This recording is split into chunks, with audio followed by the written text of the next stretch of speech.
Welcome to my channel. I'm Sam. Before diving into this story, I kindly ask for your support. Don't forget to subscribe and hit the bell icon. Death has a mysterious way of lurking around unexpected corners, catching us off guard in the warmth of our homes or the desolation of deserted streets. It can even intrude upon seemingly mundane family dinners. Yet, amidst these norms, there are exceptions, and Kenny Ong's tale is precisely that. A narrative that defies expectations. You might wonder, can a simple family gathering culminate in a shocking murder, prompting national introspection and legislative review? Let's delve into this gripping case. Born Kenny Ong in 1974 in the bustling Malaysian city of Ipoh, she hailed from a large family. Despite Ipoh's allure to tourists, Kenny harbored aspirations far beyond its borders. Dreams of a prestigious career and global exploration. However, she understood that such dreams demanded effort. Kenny's journey commenced with academic excellence, earning her a gold medal upon high school graduation. Subsequently, she pursued higher education in Hawaii, obtaining a degree in economics. Undeterred, she ventured to Los Angeles, where she secured a position in an advertising agency. This bustling metropolis became her canvas for professional growth and self-realization. In 2001, fate intertwined her path with Brandon Ong, a fellow expatriate from Singapore, now a bona fide American. Their meeting marked the genesis of a tale that would captivate and shock Malaysians and local authorities alike.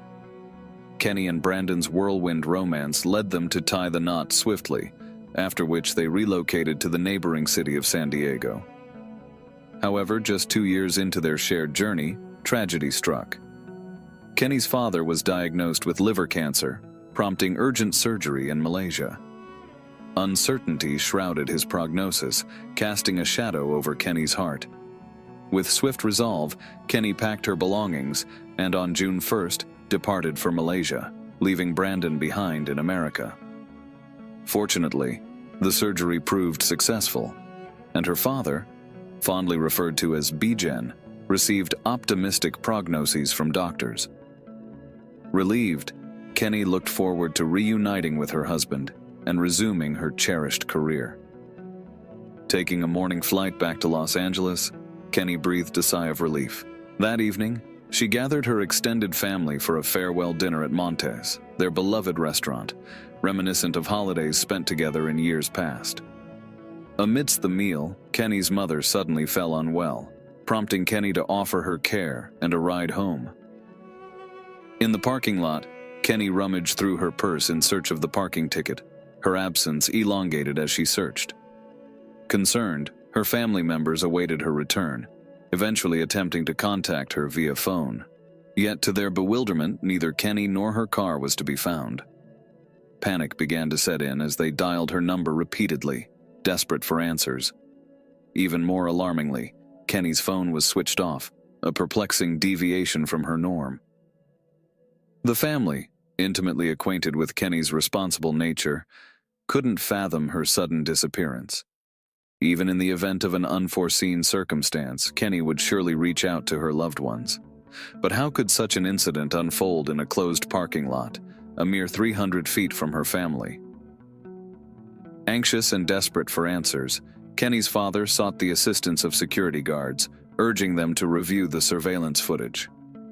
Initially, nothing seemed amiss as Kenny approached her car, conducting routine checks of her belongings. However, a disconcerting revelation emerged. A stranger lurked behind Kenny, mirroring her movements, slowing down and speeding up in tandem with her. Switching to another camera feed, the guards and Kenny's father watched in horror as Kenny's car exited the parking lot, with an unfamiliar man behind the wheel. Strangely, Kenny occupied the passenger seat. The chilling scene bore all the hallmarks of a kidnapping, prompting the family to swiftly alert the authorities. To their credit, the Malaysian police sprang into action upon receiving the report of the stolen vehicle. Within hours, a highway patrol spotted a car matching the description. Caution prevailed as they stopped the vehicle, uncertain of the situation's gravity. The driver appeared visibly nervous, albeit sporting a forced smile as he handed over his license. Meanwhile, Kenny, seated beside him, attempted to discreetly signal the policeman, her gestures laden with urgency. As the policeman scrutinized the driver's documents, his unfamiliarity with the language became apparent. Sensing an opportunity, the kidnapper seized the moment, flooring the gas pedal and swiftly evading the patrol car's pursuit. Despite the police's attempts to halt the fleeing vehicle with gunfire, their efforts proved futile. Nevertheless, they managed to retain the documents of the perpetrator, 27-year-old Ahmad Najib bin Aris. Ahmad's background sheds light on the enigmatic figure. Born in 1976 and raised in Malaysia, he was the second of 4 siblings. Ahmad Najib's education halted at the 3rd year of secondary school due to familial financial obligations, compelling him to seek employment to support his family. His reputation among acquaintances portrayed him as a diligent and responsible individual. Returning to the unfolding case, subsequent events yielded promising leads. The gunfire exchange bore fruit when a young man approached the police, recounting a peculiar encounter. During a dinner break at a roadside cafe, an unidentified individual approached him, claiming to be on vacation with his wife. However, he alleged that their journey was impeded by a punctured tire, rendering them stranded.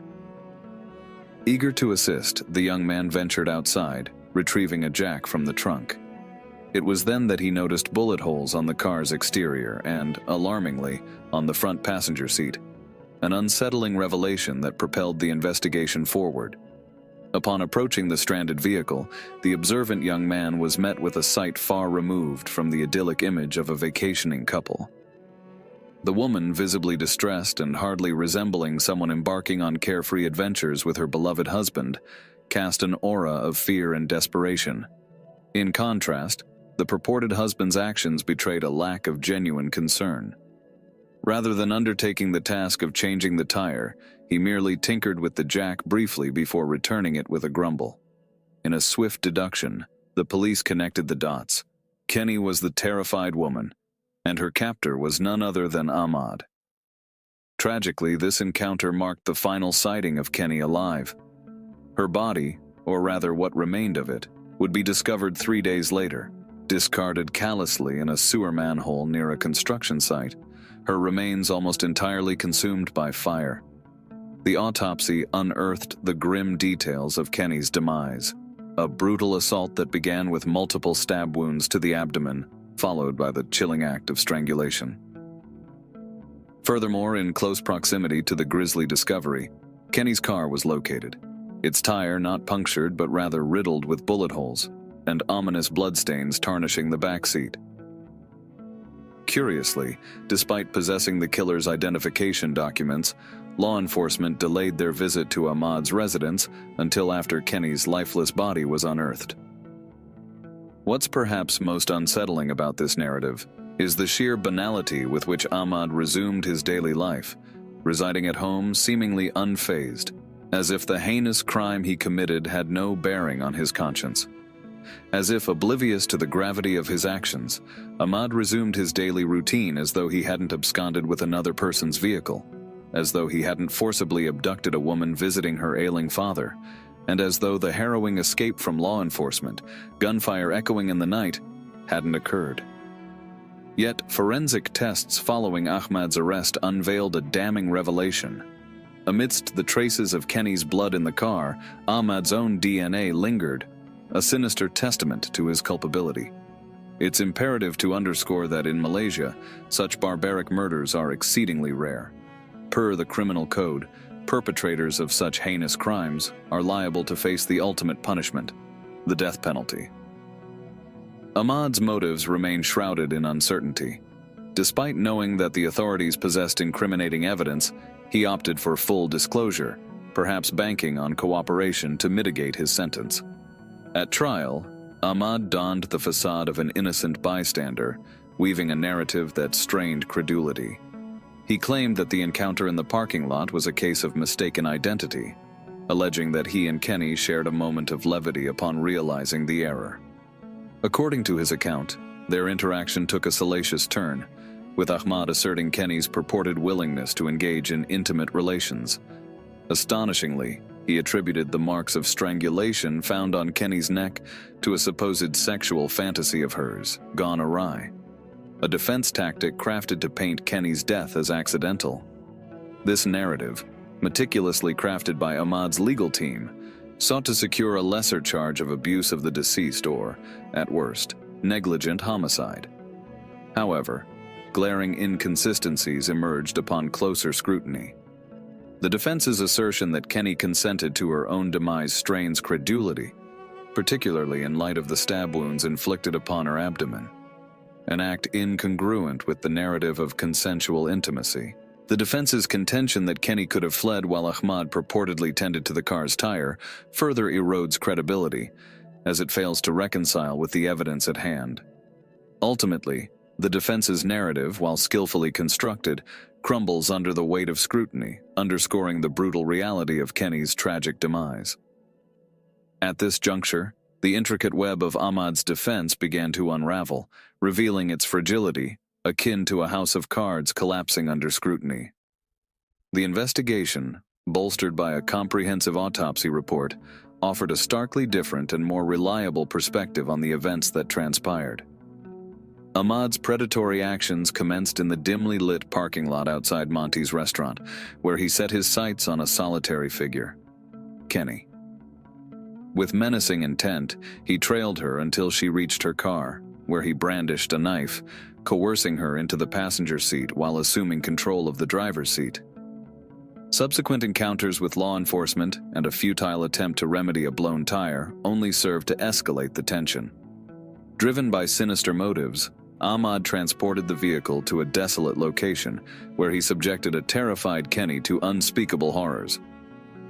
Despite her valiant attempts to resist, she was met with relentless brutality, enduring multiple stab wounds to her abdomen before succumbing to the chilling grasp of strangulation facilitated by a coat belt.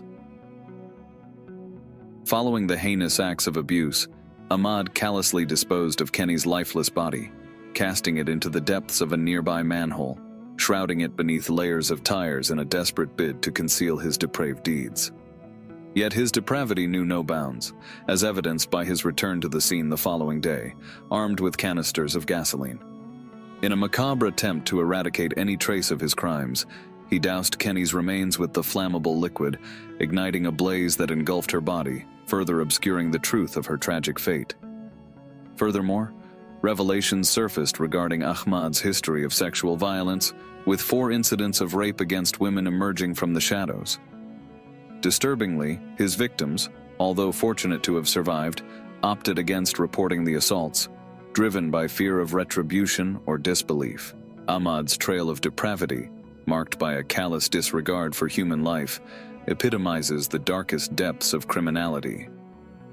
As the layers of deceit peeled away, the true extent of his malevolence emerged, painting a harrowing portrait of a remorseless predator who preyed upon the vulnerable with impunity. The journey toward justice for Kenny's tragic demise spanned several arduous years, culminating in a watershed moment on February 23, 2005, when the court delivered its long-awaited verdict.